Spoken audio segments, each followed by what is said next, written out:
L'OM ne va pas perdre, messieurs, je vous le garantis, c'est pour moi.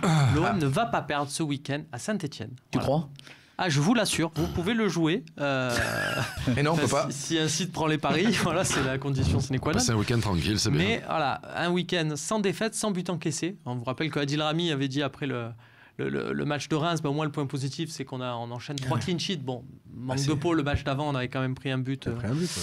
Ouais, voilà. Oui, bon, le clean sheet. ça entache un peu la règle du clean sheet, mais bon. Là, pour le sheet. coup, l'OM ne va pas prendre de but à Saint-Etienne. Est-ce que c'est une bonne nouvelle ou pas ? Voilà, ironie mise à part, attention, c'est qu'aussi à Saint-Etienne, il y a beaucoup de blessés. On va voir le tableau voilà, de la situation de Saint-Etienne, parce que voilà, regardez, ils ont quasiment toute leur défense, les 4 titulaires en défense, parce que la charnière Loïc Perrin et Neven Subotic, mais aussi le latéral droit Mathieu Debuchy et l'arrière gauche Gabriel Silva.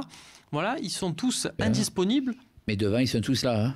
Mais du coup, le problème, c'est que la rencontre sera reportée, probablement au mois de janvier. Ça sera quoi, janvier, alors ? Je pense que ça sera au mois de janvier. Ouais, j'ai vu l'histoire avec Paris. Là. Et donc, du coup, si ça se joue en janvier, ils seront rétablis pour la plupart. Ouais, mais nous, on aura peut-être un attaquant. Alors attention, mais il pourra pas jouer. Si on a un attaquant, il ne pourra pas jouer parce que ne seront qualifiés pour cette rencontre que les joueurs qui étaient déjà qualifiés. On pourra mettre Mitroglou et Germain. Voilà. Okay. Oui, on a le droit. Ça, on a le droit. Malheureusement. Donc ça, là, s'il vient l'OM, il jouera pas. Ne me parle plus de ça là. J'ai des boutons qui me poussent là. Et tu sais, on joue pas celui-là, mais on prend Bordeaux et c'est aussi dangereux à la maison. Hein. Alors attention, avant le match de Bordeaux, il y a quand même Limassol, les Apollons, à jouer. Donc on y viendra, mais sur ce match de Saint-Etienne, sur ce repos, Yvan, est-ce que vu la situation des joueurs de l'Olympique de Marseille... Quand il n'est pas bien, il vaut mieux pas jouer. Et on n'est pas bien. Voilà. Je pense que ça va faire du bien. Est-ce que là, il y a une possibilité de faire un une week-end, mise au vert, un week-end détente ou un week-end GIGN, je ne sais pas ce qu'ils vont leur faire, mais... Gilets jaunes peut-être, les envoyer dans un rond-point, faire des tours, peut-être c'est possible.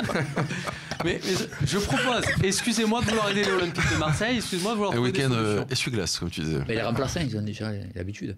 Voilà, ils ont déjà leur gilet jaune, leur dossard.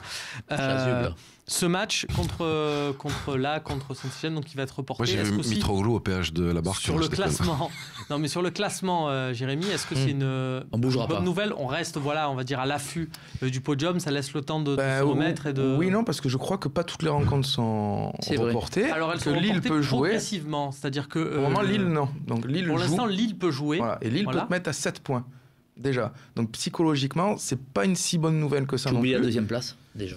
Non, mais après, c'est vrai que c'est vrai que c'est quand c'est toujours à portée de fusil. Même nous, supporters, on se dit, là, le soufflet de la défaite va retomber. On va regarder le classement. On aurait regardé le classement avant Saint-Etienne samedi, puis on se dit si demain ils gagnent, finalement pourquoi pas. On n'est quand même pas là à souhaiter des défaites de l'Olympique de Marseille si tu gagnes à Saint-Etienne, tu vas remonter, on va te dire finalement on est bien. Mais je vais te dire un truc, l'arbre qui cache la forêt, c'est depuis l'année dernière. Voilà. Ils ont surfé sur, comme on le dit, ils étaient à 300%, et le problème c'est que tu t'es basé, même moi j'étais content de dire on garde tout le monde au mercato d'été, on prend 2 jeunes. Qui c'est ici qui voulait pas 2 jeunes de l'Europe de l'Est avec non mais c'est vrai, en se disant pourquoi pas des jeunes recrues, et finalement regarde, on en est 6 mois après, on est la jeune recrue. Moi j'ai envie de prendre un Lituanien, moi déjà. Mais on le sait quand même depuis souvent. Tu peux pas l'enlever à Jérémy, c'est vrai, ça sur le coup pendant des années, il y a ce mythe de l'OM qui est passé à côté de Vidic et Modric, on en a fait un article sur le Phocéen là ces derniers jours. Forcément, là on aurait bien fait de passer à côté de Belgique. En plus les mêmes postes.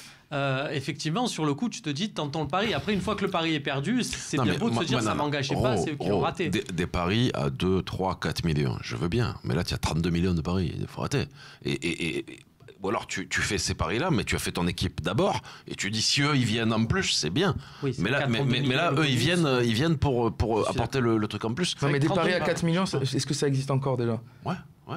De jeunes de 21, 22 ans, jeunes, gros potentiel. Non, je sais pas, je pose la question. Va en Serbie. Non, merci. Laisse-moi tranquille. C'est faux, on vit bien. Mais il y a combien de joueurs qui se sont sortis pour 12 millions de Serbie ces dernières années ? Il n'y a que nous qui allons nous faire plâtrer avec un joueur à 12 millions de Serbie, les gars. On fera serrer l'historique là-dessus. Bon, je rappelle que Modric... Et Boxic, il y a 20 ans, il faut arrêter aussi. Modric était parti à 20 millions. Pour 20 millions. Ouais, 20 millions. Mais attention, Jérémy, parce que tu parles de personnes qui font des paris à 4 millions en disant qui fait des paris à 4 millions. Tu as des amis dans ton entourage qui font des paris à 4 millions. Attention, Temperley, c'est pour eux. Messieurs, il est venu pour nous l'heure de passer aux questions-réponses.